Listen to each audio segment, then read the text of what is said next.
బయటికి బయలుదేరే ముందే చాలా టైం అయిపోయింది. లంచ్ కూడా మేము లంచ్ చేయలేదు లోపల. సో, లోపల ఎక్కువ ప్రైజెస్ ఉంటాయని మేము లంచ్ చేయలేదు. సో, మేము బయటకొచ్చేసాము. వచ్చేసాక మేమేం చేసాము, ముందుకు వచ్చేసాక రైట్ సైడు చైనీస్ రెస్టారెంట్ అనేది ఉంది.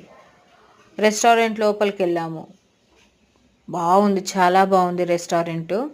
కాకపోతే అక్కడ ఒక ప్రాబ్లం వచ్చింది. ఏంటంటే అక్కడ ఓన్లీ చైనీస్ ఫుడ్ మాత్రమే దొరుకుతుంది. Korean, Chinese అలాంటివన్నమాట.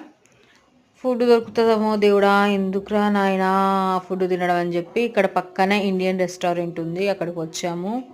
వచ్చి సిట్టింగ్ అంతా సెట్ చేసుకొని కూర్చున్నాము. ఆర్డర్ చేసాము. ఆర్డర్ చేశాక హాఫ్ అన్ అవర్ తర్వాత వచ్చింది. ఆకలంతా చచ్చిపోయినాక వచ్చినాక తింటే ఏం బాగుంటుంది.